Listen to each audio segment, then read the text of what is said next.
Kenapa dibentuk tim pencari fakta independen? Karena ingin kita usut tuntas, tidak ada yang ditutup-tutupi, yang salah juga diberikan sanksi, kalau masuk ke pidana juga sama. Pemirsa, tragedi Kanjuruhan yang menewaskan ratusan supporter Arema masih meninggalkan banyak kisah pilu. Dari anak yang kehilangan orang tua, kakak yang kehilangan adik, hingga orang tua yang kehilangan anak masih membekas.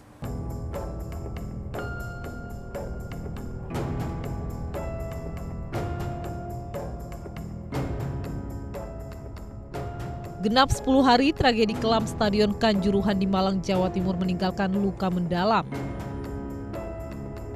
Semua pihak merasakan kekecewaan atas runtuhnya kepercayaan publik pada olahraga sepak bola Indonesia.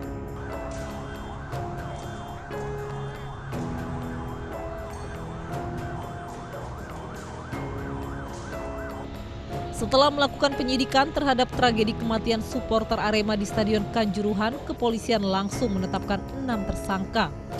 Di antaranya panitia pelaksana dari PT LIB yang tidak menjalankan persyaratan fungsi penyelenggaraan pertandingan.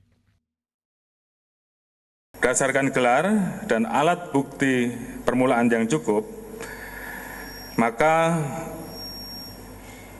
ditetapkan saat ini 6 tersangka sebagai berikut. Yang pertama, Saudara Insinyur AHL, Direktur Utama PT LIB. Naasnya dari peristiwa yang terjadi, panitia pelaksana yang bertugas mengamankan pintu gerbang stadion tidak berjaga, sehingga pintu masih dalam keadaan terkunci di tengah desakan kepanikan.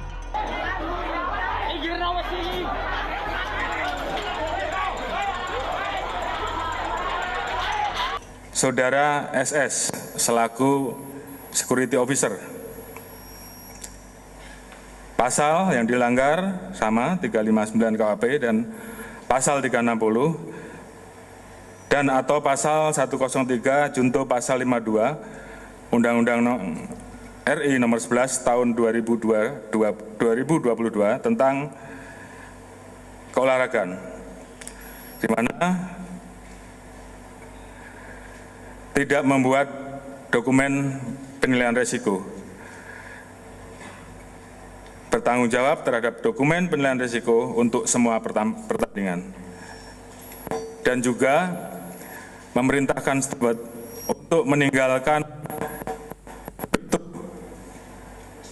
gerbang pada saat terjadi insiden.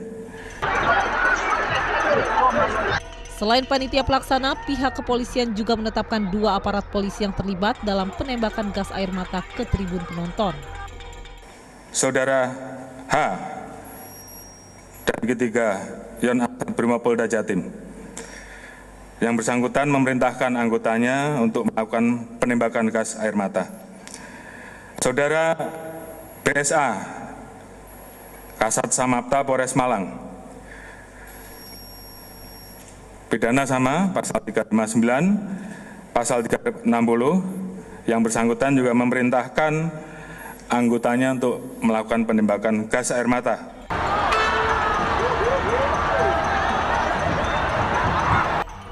Dari kronologi yang diselidiki pihak kepolisian beserta tim investigasi, dalam manajemen penyelenggaraan pertandingan masih terdapat kelalaian dalam menjalankan fungsi dan tugasnya. Dalam hal ini, PSSI masih menjadi sorotan atas pertanggungjawabannya. Dalam pandangan saya sebagai pribadi, harusnya kan ini tanggung jawab PSSI juga, karena panpel ini kan nempel kepada PT LIB. PT LIB adalah kepanjangan tangan PSSI dalam menggelar kompetisi. Dia operasionalnya PSSI menggelar kompetisi. Lah kok PSSI-nya seolah-olah tidak merasa bersalah. Ya, lewat kondis dia menghukum.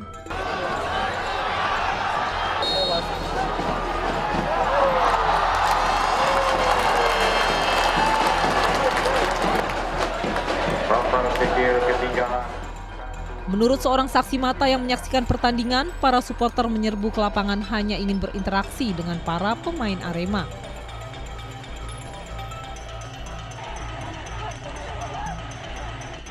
Sayangnya ada sejumlah oknum yang diduga ikut turun ke lapangan dan menyerang pemain dan pelatih. Hal inilah yang memicu aparat bertindak represif. Cuman kita tidak ada niatan untuk anarki, hanya sebatas meluapkan emosi, mengungkapkan kekecewaannya ke pemain. Di situ kenapa teman-teman saya dipukul, bahkan ditendang oleh aparat. Dari situ kita banyak yang gak terima, akhirnya turun untuk melawan aparat juga.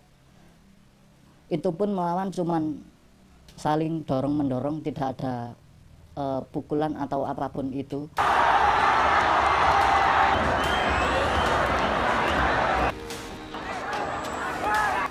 Saat situasi kian tak terkendali, sejumlah supporter yang dipukuli pun mulai melakukan perlawanan. Saat itulah aparat membalas dengan melemparkan gas air mata yang sayangnya justru ditujukan ke tribun penonton. Yang pada akhirnya banyak aparat yang akhirnya melepaskan tembakan gas air mata. Yang saya sangat sedihkan, kenapa gas air mata itu langsung ditembakkan ke arah tribun. Apalagi kita yang di tribun, banyak sekali teman-teman yang di tribun itu cuman bisa menerima kekalahan itu, tidak ada bentuk perlawanan. Tak sedikit penonton yang panik mulai berhamburan menghindari serangan gas air mata petugas. Hal ini mengakibatkan banyak penonton yang terjepit maupun terinjak. Ada satu lagi kalau nggak salah itu anaknya yang kejepit juga, posisi di atas lebih tinggi dari ibunya yang kejepit tadi. Dari situ reot, akhirnya pagar itu roboh bersamaan orang-orang banyak. Akhirnya saya dibawa kerubuhan, kalau nggak salah orang sekitar 10-an yang roboh itu di pagar 14. Anto juga menyayangkan jam pertandingan yang terlalu malam. Sebab sepak bola harusnya bisa dinikmati dan aman bagi semua kalangan sehingga pemilihan jam tayang diharapkan bisa lebih kondusif. Kenapa sangat malam gitu? Sedangkan terutama di Malang, culture Arema di Malang itu semua umur, Mas. Jadi nggak dipatok anak-anak dewasa saja. Bahkan banyak anak-anak juga yang nonton, ibu-ibu, orang tua, bahkan kakek-kakek itu banyak yang lihat Arema. Jadi untuk jam tayangan TV sepak bola di Indonesia itu sangat tidak kondusif. Sepak bola yang seharusnya menjadi hiburan kini berubah menjadi kuburan bagi pecinta sepak bola. Korban jiwa berguguran demi tayangan dan keuntungan.